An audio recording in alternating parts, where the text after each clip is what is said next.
दोस्तों, टीएमसी नेता ममता बनर्जी के खास और पूर्व मंत्री पर एक आरोप भारतीय जनता पार्टी ने लगाया है कि टीएमसी के विधायक मदन मिश्रा ने भगवान राम को मुस्लिम कहा है।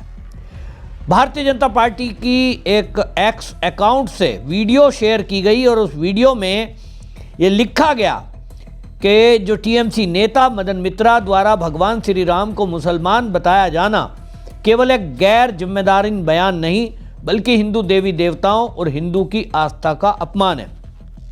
टीएमसी की राजनीति अब इस कदर गिर चुकी है कि वोट बैंक के लिए आस्था और विश्वास को भी निशाना बनाने से नहीं चकती। यह तुष्टीकरण नहीं, सोची समझी अपमानजनक राजनीति है।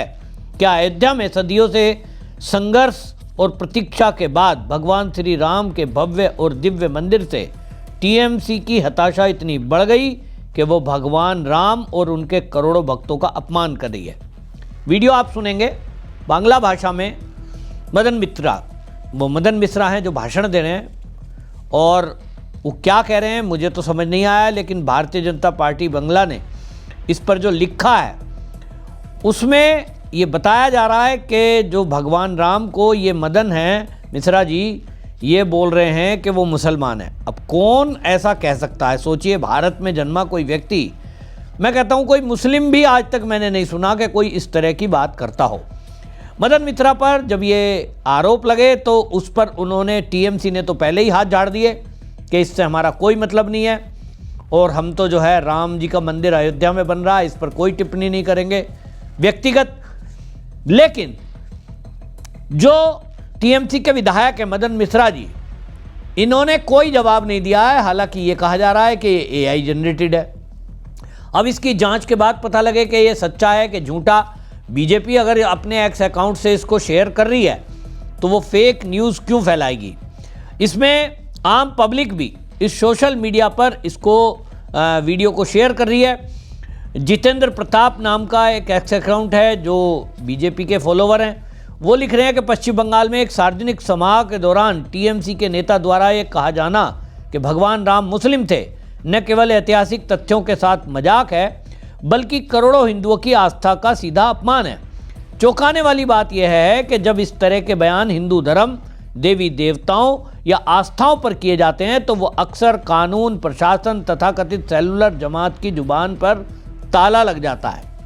यह सवाल बार बार उठता है कि क्या हिंदुओं की भावनाएं कोई मायने नहीं रखती? क्या अभिव्यक्ति की आज़ादी सिर्फ एक समुदाय के लिए आरक्षित है? भाई जितेंद्र जी, जो ये एक समुदाय की बात कर रहे हो ये तो हिंदू ही है। टीएमसी का नेता ये हिंदू है, लेकिन वो अपना दुख प्रकट करते हुए और उस वीडियो को शेयर कर रहे हैं।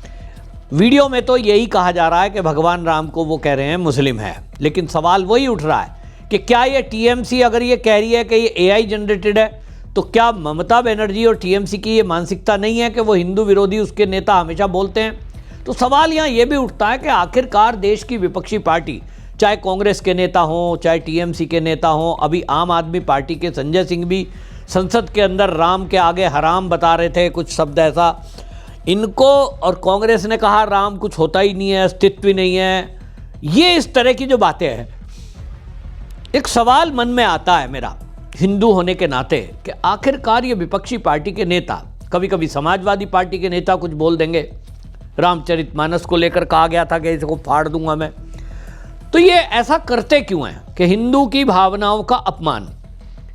असल में मैं जो अभी तक समझाऊं कि इस देश की विपक्षी पार्टियों को मुसलमानों का वोट चाहिए और हर विपक्षी पार्टी में होड़ लगी है कि जिस एरिया में वो इलेक्शन में खड़े हैं वहाँ कौन ज़्यादा मुस्लिम वोट ले जाए। कांग्रेस, टीएमसी, चाहे आप पार्टी, चाहे समाजवादी पार्टी या बसपा, सब में ये होड़ है मुस्लिम वोट लेने की। और उनको ये लगता है कि मुस्लिम वोट हमको तब मिलेगा जब हम हिंदुओं का अपमान करेंगे। जो जितना ज़्यादा हिंदुओं का अपमान करेगा उसको कट्टर हिंदू विरोधी समझा जाएगा, मुझे ऐसा लगता है। और इसीलिए मुझे ऐसा लगता है कि विपक्षी पार्टी के नेताओं ने फंडा पकड़ा हुआ है कि अपनी पार्टी के अंदर भी जो जितना देवी देवताओं का अपमान करेगा, हिंदुओं का अपमान करेगा, उसको बड़ा नेता माना जाएगा, उसको आगे बढ़ाया जाएगा। कांग्रेस में एक दूसरा भी कल्चर है कि हिंदू देवी देवताओं, हिंदुओं का अपमान करने के साथ साथ जो आरएसएस को गाली देगा, जो मोदी को ज़्यादा गाली देगा, उसका प्रमोशन वहाँ जल्दी होता है। ऐसे लोगों को प्रवक्ता बना दिया जाता है, ऐसे लोगों को पार्टी में बड़ी ऊंची पद दी जाती है। तो ममता बनर्जी के ये जो विधायक हैं जो ये बोल रहे हैं, मान भी लें ये एआई जनरेटेड है, तो क्या ये मानसिकता टीएमसी के नेताओं की नहीं है? अभी तक जब उन पर ये आरोप लगे हैं तो ये मदन मिश्रा को सामने आकर नहीं बोलना चाहिए कि ये मेरा वीडियो नहीं है, एआई जनरेटेड है, और अगर उनका ही है तो उनको कहना चाहिए कि मेरा बात ऐसा कहने का मतलब नहीं था, मैं इसके लिए क्षमा मांगता हूं। लेकिन आप देखेंगे कि इन्होंने तय कर लिया है टीएमसी ने कि हमको हिंदुओं का वोट तो चाहिए ही नहीं, ऐसा मुझे लग रहा है। और इसीलिए बार बार जिस तरह की बातें की जा रही हैं, आपको याद होगा पिछले अभी कुछ ही दिनों पहले हुमायूं कबीर जो ममता बनर्जी का खासम खास था, टीएमसी का अभी भी विधायक है, टीएमसी पार्टी से उसको ममता बनर्जी ने दिखाने के लिए सस्पेंड किया है, विधायक वो अभी भी है। वो बाबरी मस्जिद की नींव रख रहे थे, रख चुके। 6 दिसंबर को बाबरी मस्जिद की नींव रखूंगा, ये उन्होंने घोषणा की थी। 6 दिसंबर में ममता बनर्जी ने बाकायदा उनके लिए पुलिस अरेंजमेंट किया, सारी सुरक्षा की गई, और उसके बाद उन्होंने उस बाबरी मस्जिद की नींव रखी। और उसके बाद क्या हुआ?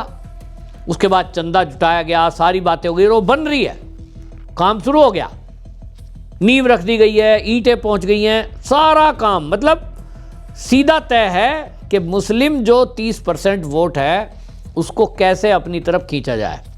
अब आप देखेंगे वहां कांग्रेस चुनाव लड़ने नहीं जाएगी, वहां टीएमसी, वामपंथी दल, और वामपंथी दल भी आप देखेंगे वो शांत होकर बैठते हैं क्योंकि कोई आधार बचा नहीं है।